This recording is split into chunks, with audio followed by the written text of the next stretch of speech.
Good morning. એકાઉન્ટની અંદર ખાસ કરીને વાત કરી તો ભાગ 2 નું 5મું ચેપ્ટર વાર્ષિક હિસાબ એટલે કે નાણાકીય પત્રકોની ચર્ચા કરતા હતા। લાસ્ટમાં આપણે જે દાખલો ગણ્યો સ્વાધ્યાયની અંદર એ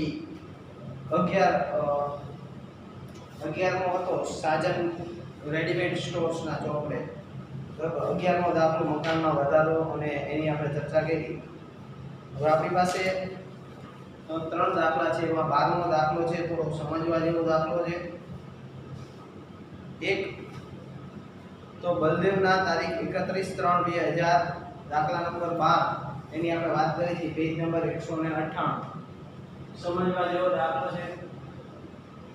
દાખલા નંબર 12 પેજ નંબર 198 ઉપર છે।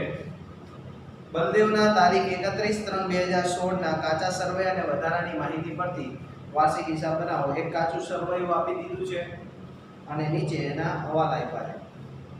સૌથી પહેલા વાત કરી ઉધાર બાજુ, એક તો મૂળ ઉપાડ આપ્યું છે, મૂડીમાંથી શું થઈ જાય, બાદ થઈ જાય। કાયમી મિલકત છે, બિનચાલુ મિલકતની અંદર લખી શકાય। ઓફિસ ખર્ચા વહીવટી ખર્ચામાં આવે। પછી ભાડું છે, ભાડું જે છે એ પણ વહીવટી ખર્ચામાં આવે। વીમો એ પણ વહીવટી ખર્ચામાં આવે।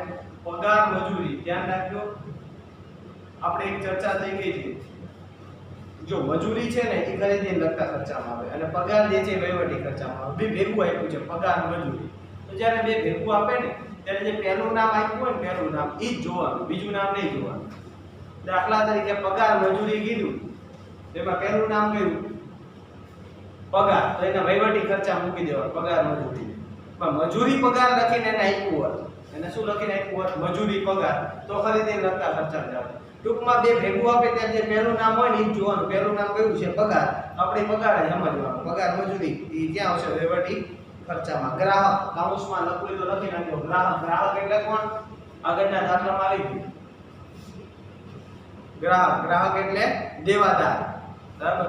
એનું બીજું નામ છે લેણું, આપણે આવું લખાવડે તો તમને યાદ રહે, દેવાદાર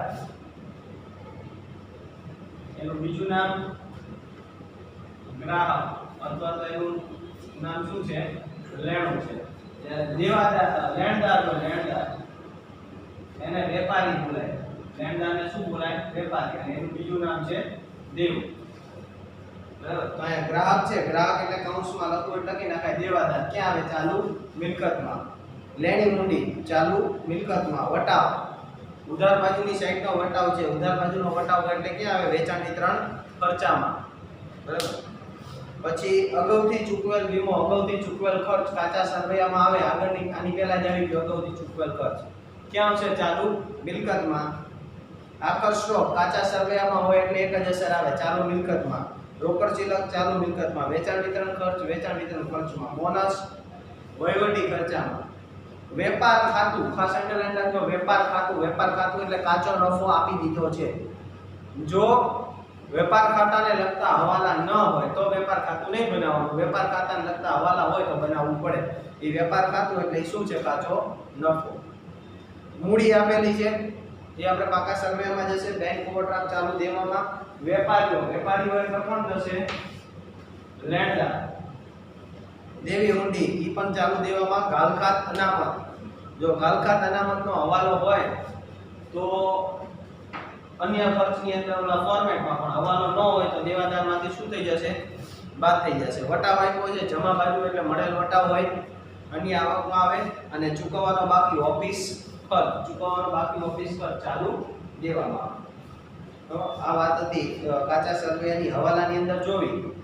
તો વેપાર ખાતું તૈયાર કર્યા પછી માલુમ પડ્યું કે બલદેવે અંગત ઉપયોગ માટે 7500 નો માલ ઉપાડ્યો હતો। કેટલાનો માલ લીધો હતો 75, જેની ચોપડે નોંધ થઈ નથી।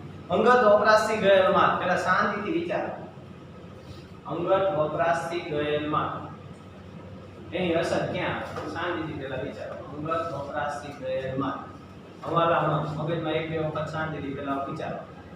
જો આપણે 3 લખાયું, એક તો આર્થિક ચોરીથી એટલે કે કોઈ પણ રીતે ગયેલ માલ, જાહેરાતથી ગયેલ માલ, અને છેલ્લે હતો અંગત વપરાશથી ગયેલ માલ। અંગત વપરાશથી ગયેલ માલ ક્યાં આવે ખરીદીમાંથી બાદ, ખરીદીમાંથી બાદ, અને બીજી અસર ક્યાં આવે? મૂડીમાંથી બાદ. બે જગ્યાએ અસર થાય, એક તો ખરીદીમાંથી બાદ, બીજી અસર ક્યાં આવે? મૂડીમાંથી બાદ. તો આ પેલા ખરીદીમાંથી બાદ, તો અહીંયા જો તો ખરીદી ગોતો તો ખરીદી છે, ખરીદી આપણી પાસે પડી છે. જો તો સૌથી મહત્વની બાબત જે સમજવા જેવું છે એ આ પોઈન્ટ છે, ધ્યાન રાખજો. ખરીદીમાંથી બાદ તો ખરીદી પડી છે તમારી પાસે, ઉધાર બાકીમાં ક્યાં ચેક કરો, ખરીદી લખીને આપ્યું છે નહીં, તો ખરીદી છે જ નહીં, તો બાદ શેમાંથી કરવા?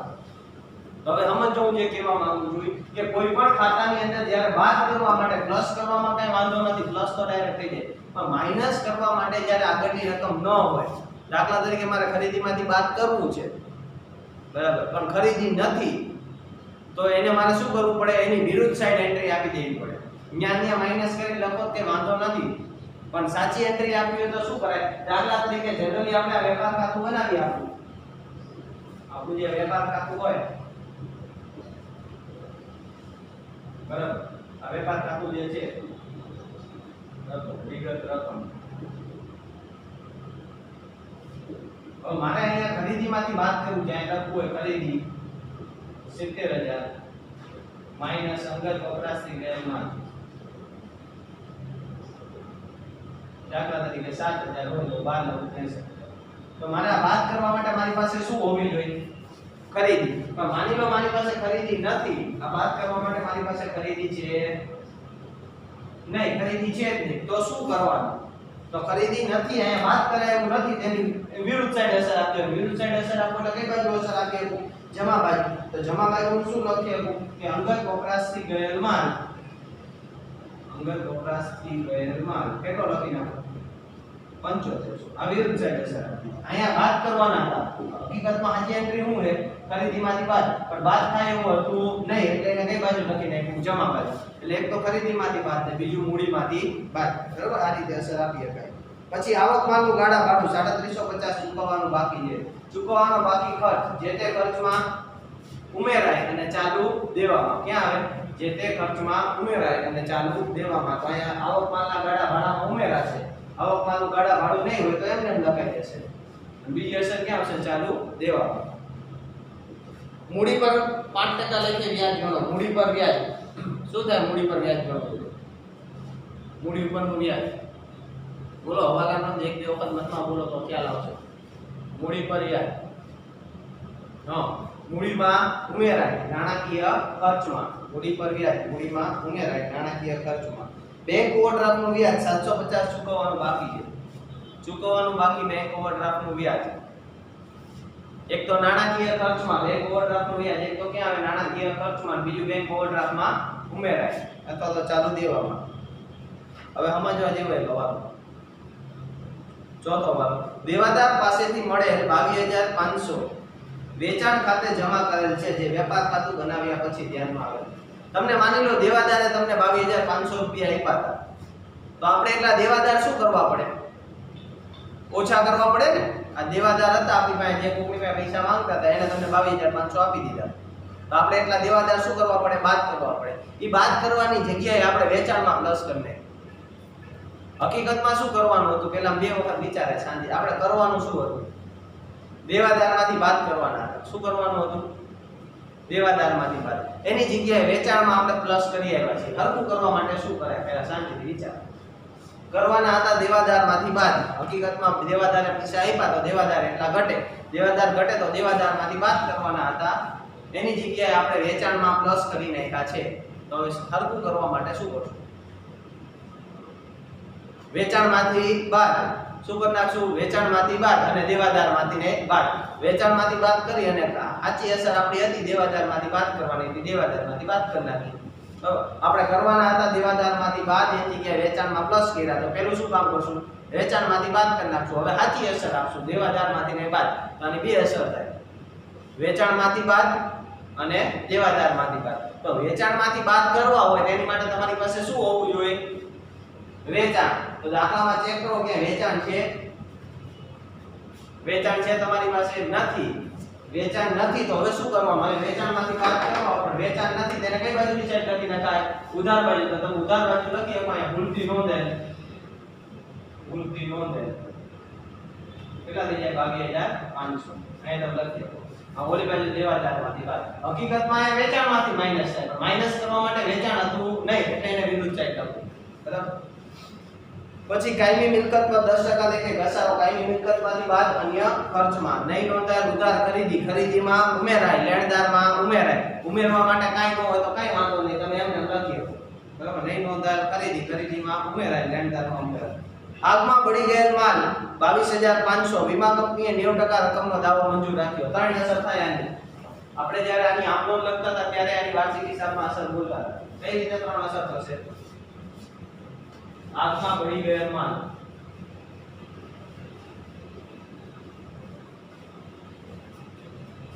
કેટલા રૂપિયાનો માલ આગમાં બળી ગયો? 22,500.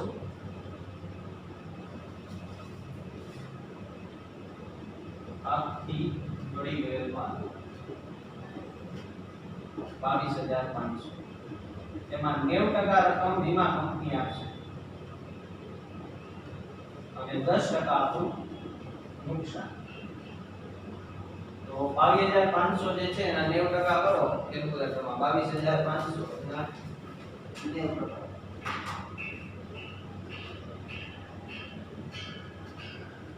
કેટલા આવશે? 20,250 વીમા કંપની આપશે અને 2250 એ આપણું નુકસાન થશે. અને ત્રણ અસર સૌથી પહેલા આમનો વિચારીને આની આમનો શું થાય તો 22,500 નો માલ બળી ગયો, એમાં વીમા કંપની વાળા 20,250 આપશે અને 2250 નું નુકસાન થયું. આની આમનો મનમાં બોલો તો આમનો શું થાય? જો આવી આમનો જેને બોલ્યા હોય એ સાચી થાય. વીમા કંપની ખાતે ઉધાર 20,250, આગથી થયેલ નુકસાન ખાતે ઉધાર 2250, તે ખરીદ ખાતે 22,500. આ એની શું થઈ ગઈ? આમ અસર કઈ જગ્યાએ આવે? વાર્ષિક હિસાબમાં ત્રણ જગ્યાએ અસર આવે. સૌથી પહેલું ખરીદીમાંથી બાદ. કેટલા રૂપિયા ખરીદીમાંથી બાદ થશે? 22,500. આ 22,500 અને ખરીદીમાંથી શું કરી દેવાના? બાદ. આ ક્યાં આવશે? ચાલુ મિલકતમાં. અને આ ક્યાં આવશે?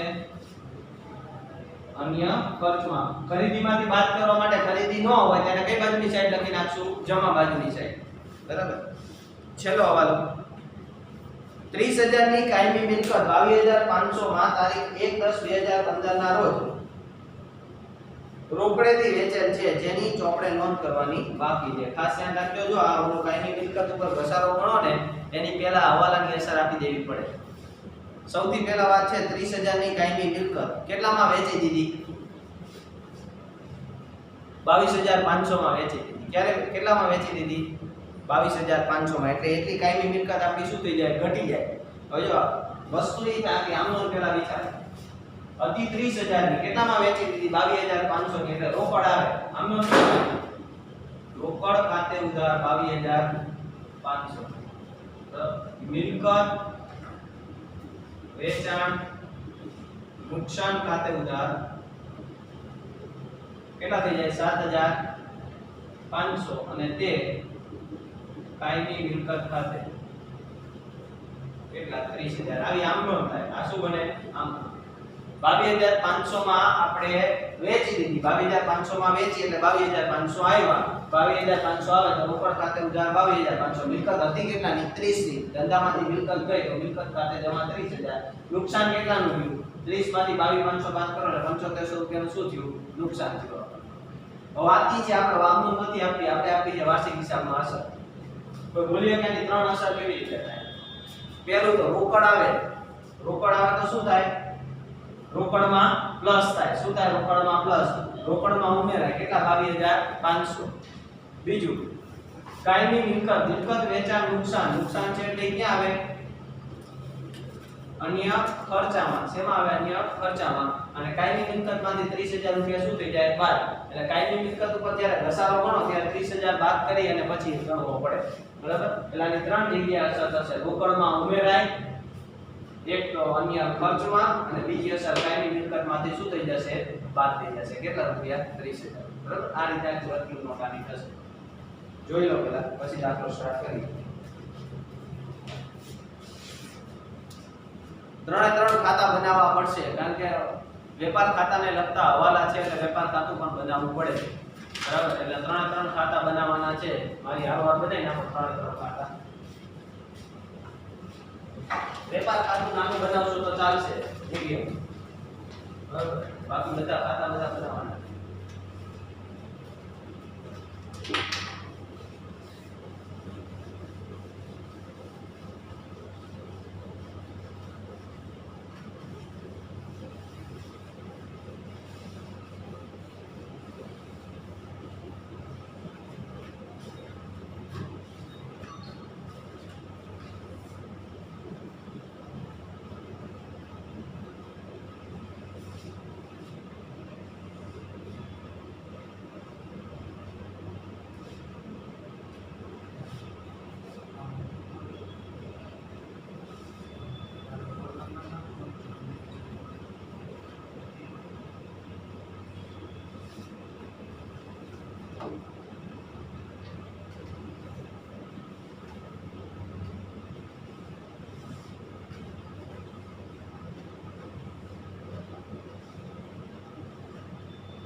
જો દાખલાની શરૂઆત કરીએ આપણે. સૌથી પહેલા હવાલાથી શરૂઆત કરી. 12મો દાખલો છે, પેજ નંબર 198. બરાબર. માં પહેલો હવાલો છે, વેપાર ખાતું તૈયાર કર્યા પછી માલુમ પડ્યું કે બલદેવે અંગત ઉપયોગ માટે 7500 નો માલ ઉપાડ્યો હતો, જેની ચોપડે નોંધ થઈ નથી. બલદેવ એટલે માલિક. માલિક અંગત વપરાશ માટે માલ લઈ ગયો. શાંતિથી વિચારે. માલિક અંગત વપરાશ માટે માલ લઈ જાય તેની અસર ક્યાં આવે? માલિક અંગત વપરાશ માટે માલ લઈ જાય તો એક તો ક્યાં અસર આવે? ખરીદીમાંથી શું થાય? બાદ થાય. એક તો ખરીદીમાંથી બાદ અને બીજી અસર મૂડીમાંથી બાદ. આ રીતે આખી અસર આવે. ખરીદીમાંથી બાદ અને બીજી અસર મૂડીમાંથી બાદ. પણ ખરીદીમાંથી બાદ કરવા માટે મારી પાસે અહીંયા શું હોવી જોઈએ? ખરીદી હોવી જોઈએ. ખરીદી છે નહીં, તો ખરીદી નથી તો મારે એની જગ્યાએ કઈ બાજુ અસર આપી શકાય? જમા બાજુ અસર આપી દો. તો જમા બાજુ અસર આપી દો. અંગત વપરાશથી ગયેલ માલ 7500. જનરલી આ ખરીદીમાંથી શું થઈ જાય? બાદ. પણ ખરીદી છે નહીં. હજી વારંવાર એક શબ્દ રિપીટ કરું છું. સાંભળજો. ખરીદીમાંથી બાદ. પણ ખરીદી બાદ કરવા માટે મારી પાસે ખરીદી તો હોવી જોઈએ, પણ ખરીદી નથી એટલે હું અહીંયા માઈનસમાં નહીં લખું. માઈનસમાં ન લખવા માટે મારે કઈ બાજુ લખવું પડે? જમા બાજુ લખવું પડે. એટલે મેં આ બાજુ જમા બાજુ કર્યું. અંગત વપરાશથી ગયેલ માલ. અને બીજી અસર એની ક્યાં આવશે? મૂડીમાંથી બાદ. તો મૂડી તો છે મારી પાસે. કેટલી છે મૂડી? 7,50,000 માઈનસ અંગત વપરાશથી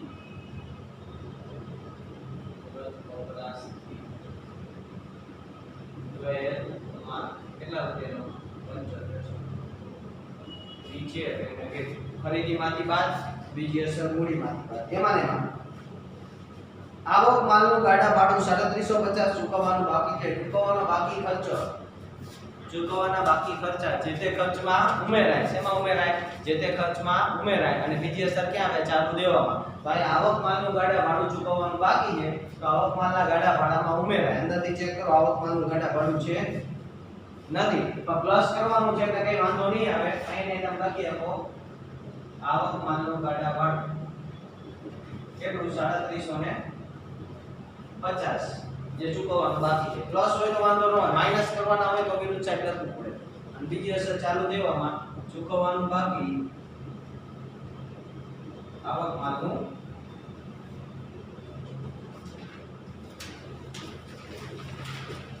ગાડા ભાડું 3750. તો મારે ટોટલ આની ચાર અસર થઈ.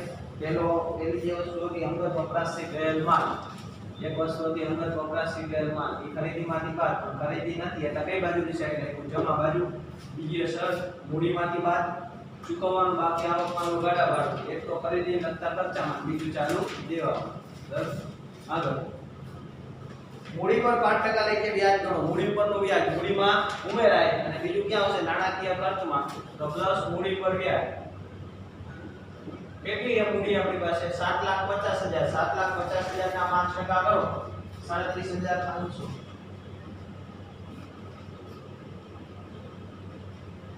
કેટલો થશે? 37,500 રૂપિયા. એ એટલો અહીંયા 37,500 ને બીજી અસર ક્યાં આવશે? નાણાકીય ખર્ચમાં. મૂડી પર વ્યાજ 37,500 મૂડી પર વ્યાજ ગમે. પછી બેંક ઓવરડ્રાફ્ટનું વ્યાજ 750 ચૂકવવાનું બાકી. બેંક ઓવરડ્રાફ્ટનું વ્યાજ કોઈ પણ વ્યાજ હોય એક અસર ક્યાં આવે? નાણાકીય ખર્ચમાં. અને બીજું બેંક ઓવરડ્રાફ્ટમાં શું થઈ જશે? પ્લસ. બેંક ઓવરડ્રાફ્ટમાં પ્લસ ન કરવું હોય તો એમને એમ લખી આપો. તો એક તો બેંક નાણાકીય ખર્ચમાં બેંક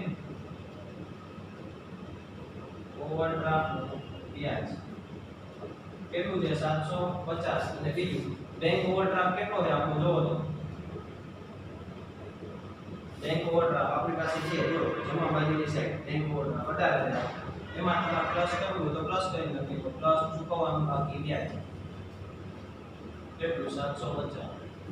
ટોટલ કેટલો આવે? 18,750. એના પછીનો અવાજ દેવાદાર પાસેથી મળેલ 22,500 વેચાણ ખાતે જમા કરેલ છે જે વેપાર ખાતું બનાવ્યા પછી ધ્યાનમાં લાવો.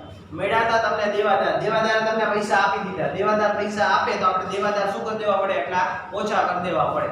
એની જગ્યાએ આપણે વેચાણમાં પ્લસ કરી નાખ્યું. આપણને એમ કે આપણું વેચાણ વધ્યું. વેચાણ નતું વધ્યું. એ પૈસા તો દેવાદારે આપણને દેવાના હતા એને આપ્યા હતા. દેવાદારે આપણને પૈસા આપ્યા હતા તો આપણે એટલા દેવાદાર શું કરવા પડે? ઘટાડવા પડે. એની જગ્યાએ આપણે શું કરી નાખેલું છે? વેચાણમાં પ્લસ કર્યું. હવે સરખું કરવા માટે શું કરવું પડે? વેચાણમાંથી બાદ કરી અને દેવાદારમાંથી પણ શું કરવું પડે? બાદ કરવું પડે. આની બે જગ્યાએ અસર આપવી પડે. એક તો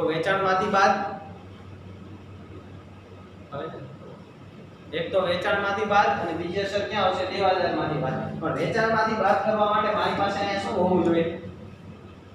વેચાણ હોવું જોઈએ. શું હોવું જોઈએ? વેચાણ છે નહીં. નથી તેને કઈ બાજુની સાઈડ લખવું? ઉધાર બાજુ. જો હોત તો વેચાણમાંથી શું કરતે? બાદ. વેચાણ નથી એટલે એને કઈ બાજુ લખવું પડશે? ઉધાર બાજુ. ઉધાર બાજુ લખી શકું ભૂલથી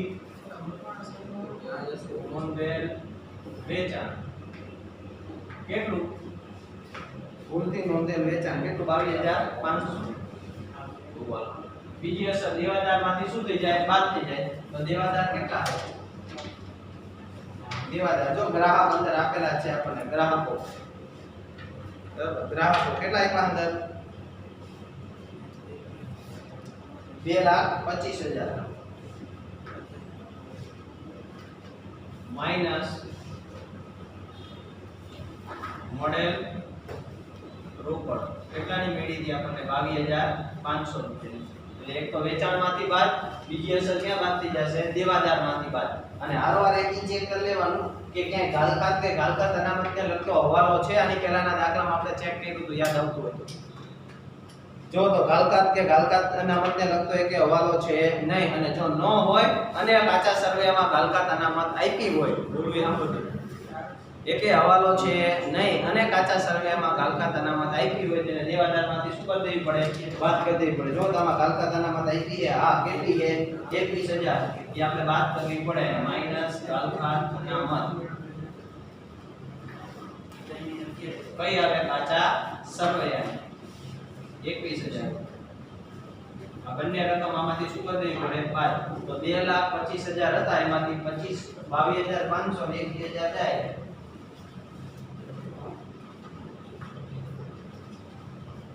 કેટલા વધશે? 1,81,500. 1,81,500. એના પછી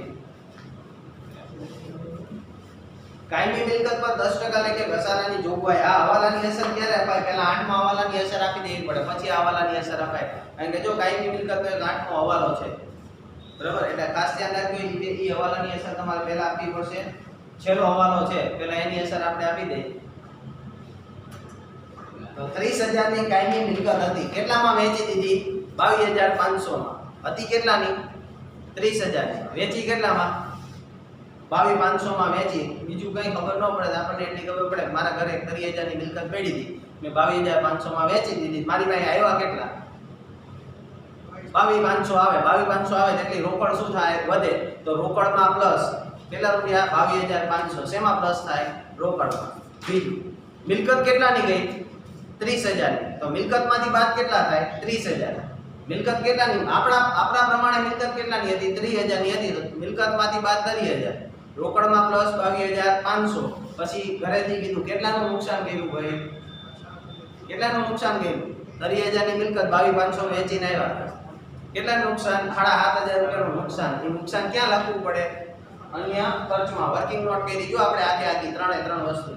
22,500 આવ્યા એટલે રોકડમાં પ્લસ 22,500. 7,500 નું નુકસાન એ ક્યાં આવશે? અહીંયા ખર્ચમાં. અને મિલકત આપણી એટલી ઘટી જશે. મિલકત કેટલી ઘટશે? 30,000 ની. ટોટલ કેટલી અસર આવશે? 3.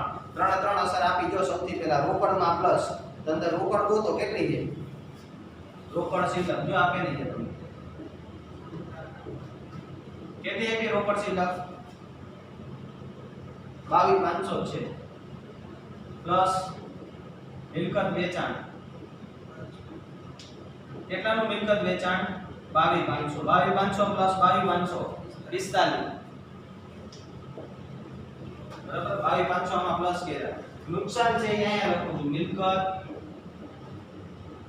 વેચાણ નુકસાન. કેટલાનું નુકસાન કીધું મને? 7,500. અને ટોટલ કાયમી મિલકતમાંથી બાદ કેટલા થશે? કાયમી મિલકતમાંથી બાદ કેટલા થશે? 6,75 ને 6,75 માંથી 30,000 બાદ થઈ જાય. માઈનસ વેચાણ 30,000. કેટલા વધશે? 6,45. હવે આની ઉપર ઘસારો ગણી શકો તમે. 6,45 ઉપર આપણને કીધું છે કેટલામો? 5મો. કાયમી મિલકત પર 10% લેખે ઘસારાની જોગવાઈ. તો માઈનસ ઘસારો 10% ગણવાના. તો 64,500 રૂપિયા. ઈ આના ઉપર શું થઈ ગયો? ઘસારો. 6,45 માંથી 64,500 બરાબર.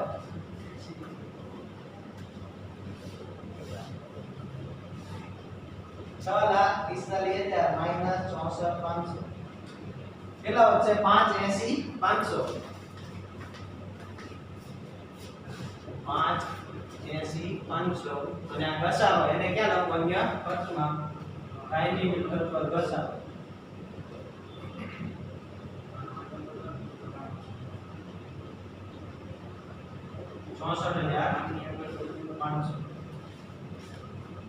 ઓકે, પાંચમો હવાલ આવી ગયો, આઠમો હવાલ આવી ગયો. 6 અને 7 બે હવાલ આપી દે. નહીં નોંધાયેલ ખરીદી. નાના છોકરાને આવડે. પેલા 4 ફેમસ હવાલ. નહીં નોંધાયેલ ખરીદી. મનમાં બોલો તો.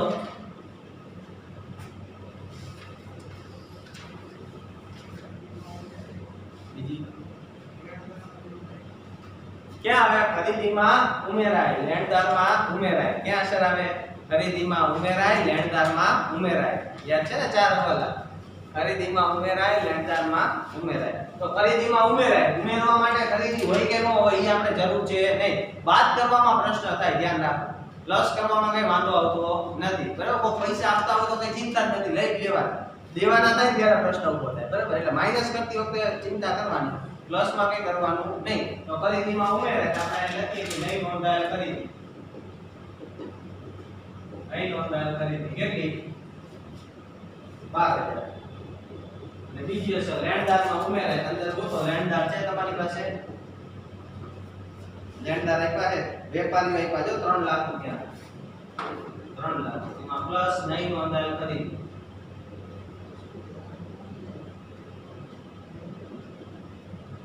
12,000 એટલે કેટલા થઈ જાય? 3 લાખ ને 12,000. ચલો હવે સમજવા જેવો. આખી બળી ગયેલ માલ 22,500. વીમા કંપનીએ 90% રકમનો દાવો મંજૂર રાખ્યો. જો આપણે વર્કિંગ નોટ પેજ નો ફોટો દો તો ખ્યાલ આવશે. 22,500 બરાબર. એમાં 22,500 નો માલ બળી ગયો, એમાં વીમા કંપનીએ 20,250 મંજૂર રાખ્યા, બરાબર. અને 2,250 નું નુકસાન. પહેલા તો આમનો તમને લખાવડે, આમનો શું થાય? 22,500 માં માલ બળી ગયો, વીમા કંપનીએ 20,250 મંજૂર રાખ્યા છે. આમનો શું થાય? જેટલા રૂપિયા વીમા કંપનીએ મંજૂર રાખ્યા એટલા વીમા કંપની ખાતે શું થઈ જાય? ઉધાર. તો વીમા કંપની ખાતે ઉધાર 20,250. નુકસાન કેટલાનું ગયું? 2,250. તો આખથી થયેલ નુકસાન ખાતે ઉધાર 2,250 અને તે ખરીદ ખાતે 22,500. આ આખી આમનો થાય. વાર્ષિક હિસાબમાં અસર કેવી રીતે એ શીખવાડી તમને. ખરીદીમાંથી બાદ કેટલા રૂપિયા? 22,500. જેટલા રૂપિયાનો માલ કયો હોય એટલા રૂપિયા ખરીદીમાંથી શું થઈ જાય? બાદ. 22,500 નો માલ કયો? ખરીદીમાંથી બાદ. ખરીદીમાંથી બાદ કરવા ગયો પણ ખરીદી છે નહીં, ખરીદી નથી. તો હવે ખબર પડવી જોઈએ કઈ બાજુની સાઈડ લખાય? જમા બાજુ. જમા બાજુ લખો અહીંયા આખી બળી ગયેલ માલ. બળી ગયેલ માલ કેટલા રૂપિયાનો? 22,500. એક અસર આવી ગઈ. બીજી અસર વીમા કંપની ખાતે ચાલુ મિલકતમાં વીમા કંપની કેટલા? 20,250. અને અહીંયા આખથી થયેલ નુકસાન કેટલા રૂપિયાનું નુકસાન ગયું? 2,250 રૂપિયાનું. 10%, બરાબર. 90% વીમા કંપની વાળા આપશે, 10% નુકસાન ગયું. ટોટલ 22,500, બરાબર. બધા હવાલા શું થઈ ગયા? આપડા પૂરા થઈ ગયા. બાકી રહેતી વિગત લેતા જઈએ. તો સૌથી પહેલા ઉપાડ મૂડીમાંથી શું થઈ જશે? 12 માઈનસ ચાલુ દેવાનું ક્યાં? સોરી ક્યાં આવે? નિયમ ખર્ચમાં આપી થયેલ નુકસાન કેટલા રૂપિયા? 22,50.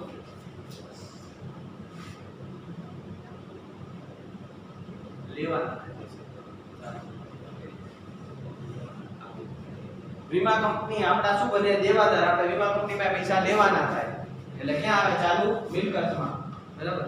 પછી આખી થયેલ નુકસાન, એ નુકસાન છે એટલે ક્યાં આવે? અહીંયા ખર્ચમાં.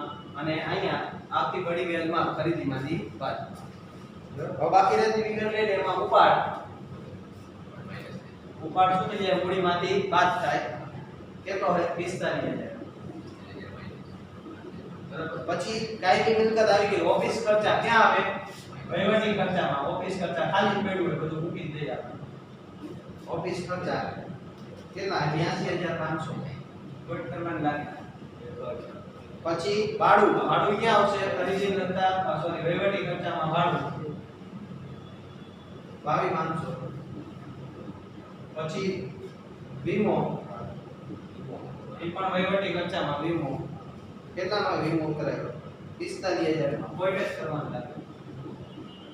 પછી પગાર મજૂરી. ખાસ ધ્યાન રાખજો, હમણાં જ બોલ્યો જ્યારે સ્ટાર્ટિંગ કર્યું ત્યારે પગાર મજૂરી પેલું નામ હોય ને જોવાનું, બીજું નામ જોવાનું નહીં. મજૂરી પગાર હોય તો ખરીદીને લગતા ખર્ચામાં, પગાર મજૂરી હોય તો વહીવટી ખર્ચાની અંદર પગાર મજૂરી. ધ્યાન રાખજો. ઘણા અમુક થોડા ઇન્ટેલિજન્ટ હોય ને માઇન્ડેડ ભાષા, એ બે ભાગ કરે ભાષા. અડધા પગારમાં જ આવે, અડધા મજૂરીમાં. એવું નથી કરવાનું. પેલું નામ છે ને એ જોવાનું, ધ્યાન રાખજો. પગાર મજૂરી वो सारी वीकली है 3,75,000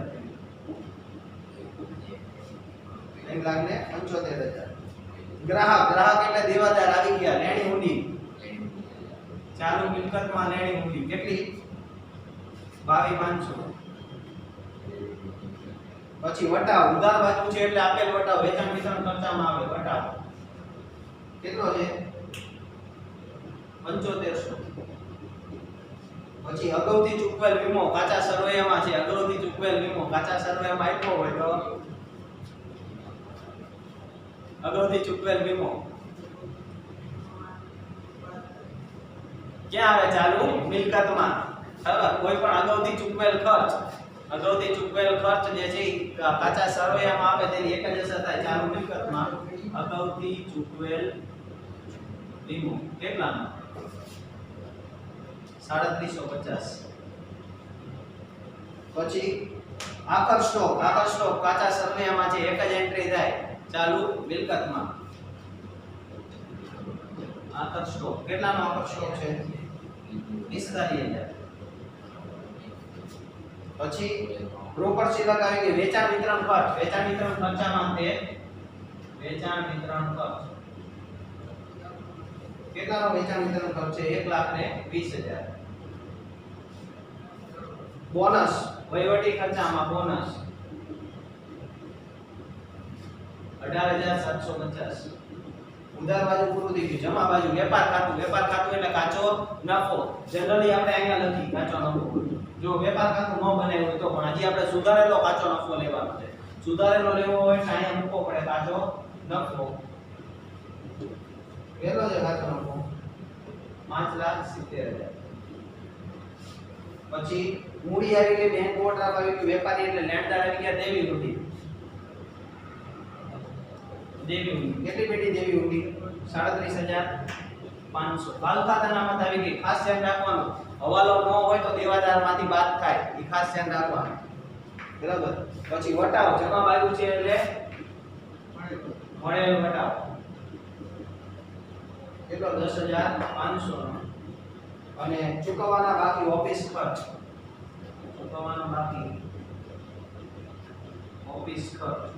ચાલુ દેવામાં કેટલો છે 3 ઓકે બધું આવી ગયું ખાતા શું કરવાના ખાલી બસ ખાતા બંધ કરી આપણે જો સૌથી પહેલા 5,70,000 7500 મારી આરો કેલ્ક્યુલેટરમાં કરતા જાવ તો ખ્યાલ આવે તમને કેટલો ટોટલ આવશે અહીંયા 6 લાખ 6 માંથી 22,500 જાય -12,000 -3750 કેટલા આવશે 5,61,750 આને શું બોલાય સુધારે કાચો નફો ક્યાં લઈ ગયા નફા નુકસાન ખાતે લઈ ગયા અહીંયા કાચો નફો હવે આપણને મળી ગયો કેટલો 5,61,750 એમાં 10,500 પ્લસ કરી પ્લસ 10,500 કેટલા આવે 5,72,250 5,72,250 એમાંથી બાદ કરતા જે -82,500 -22,500 -45,000 -3,75,000 -11,750 -75,000 1,20,000 કોટ આવે એટલે આ બાજુનો સરવાળો ન કરે કઈ બાજુનો સરવાળો કરે પેલા ઉધાર બાજુનો તો કરી 82,500 22,500 45,000 3,75,000 18,750 75,000 1,20,000 3,500 750 75,000 64,500 અને 22,000 કેટલો આવશે 7,83,750 ચેક કરી કોટ આવી એટલે આ બાજુનો ટોટલ કેટલા થશે 7,83,750 7,83,750 એમાંથી -5,61,750 -10,500 કેટલાની કોટ આવી 2,11,500 અને શું બોલાય ચોખ્ખી કોટ કોટ આવે એટલે મૂળીમાંથી શું કરવી પડે બાદ માઈનસ ચોખ્ખી કોટ કેટલી 2 11 500 બરોબર બાકી 750 है माइनस 7500 प्लस 37500 माइनस 45000 माइनस 2 11 500 5 देवी 500 वत्ता 350 वत्ता 18750 वत्ता 3,12,000 वत्ता 3,500 वत्ता 3,000 टोटल 8,98,500 8,98,500 5,80,500 वत्ता 1,81,500 इसका 45,000 20,250 22,500 वत्ता 37,500 प्लस 45 કેટલા આવ્યા 8,98,500 રેડી वाह